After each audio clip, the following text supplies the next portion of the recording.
the president of Georgia, who has said she will veto the law. Madam President, thank you so much for joining us. Do you think that this law could still be stopped or reversed?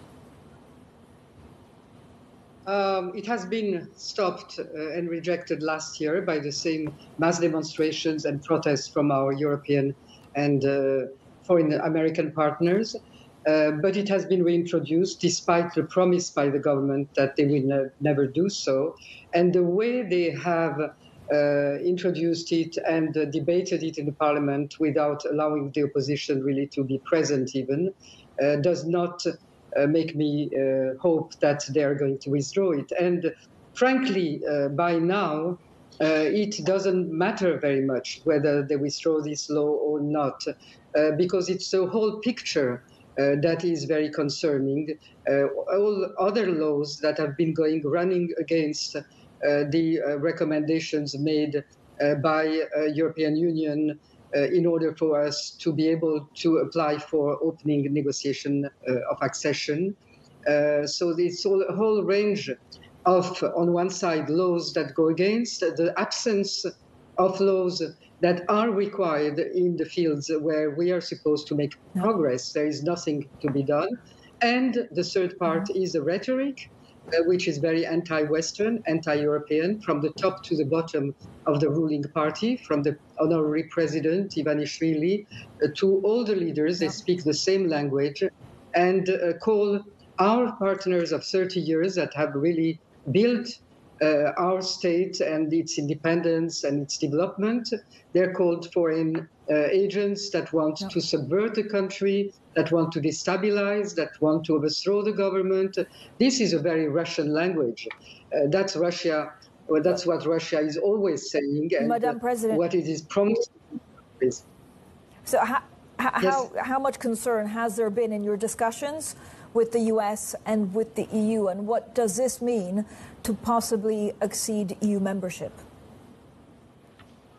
Well, it means that we are at a very concerning point, that the measures taken and the turn taken by the authorities is not leading us in that direction. And that's why you see these massive demonstrations, up to 200,000 people, and it's a 38th day of demonstrations. And that explains it's this major concern that we might be losing a very important chance, and that chance might not come back in the future. And that would be the responsibility of the government. So there is concern in the society, there is concern among our partners, but we still have a chance because we have close by elections next October. And I think that after this very clear demonstration, expression of the will of the people on the streets, now we need to have a very clear expression of the will of the people in the elections to confirm that the road they want is a road to Europe and nothing else. So it will be a kind of referendum. Are you in the more immediate time actually concerned about the increase in violence and the crackdown on protesters? I am concerned when you have in a row 38 days of demonstrations, while we are very pacific protesters. I have to underline that because they are basically young people, but not only. And there has not been one single car burnt or one shop vandalized during all these demonstrations. So that shows the type of demonstrations we have where people sing and dance.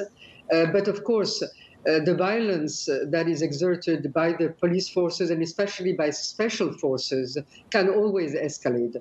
That's why I think that we have to be very careful, that our partners have to put pressure on the authorities to stop the intimidation that we have. People are arrested, including in their homes, because they have been seen and photographed on the demonstrations. So that should be the pressure that we need today from our partners, Europeans and Western partners. And then we will need support to prepare for the elections. Madam President, you've called this this law a Russian law.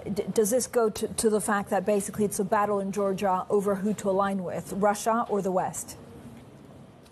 There is no battle in Georgia.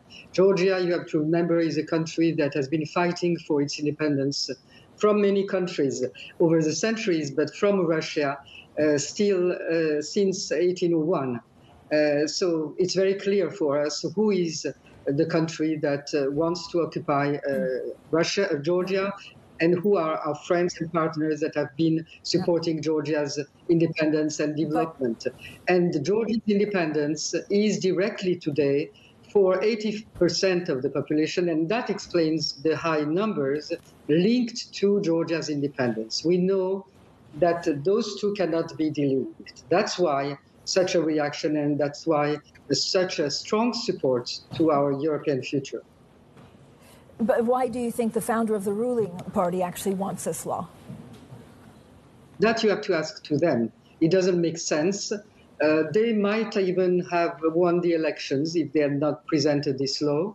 And because their speech until now, their narrative, until even last December, despite some measures that were not very comprehensible, their narrative in December was that we are going toward the European Union. We are the ones that made that possible. And suddenly we have the narrative that you can hear in the speech of the president of the party, Ivanishvili, on 29th of April, which is a war on our Western and European partners.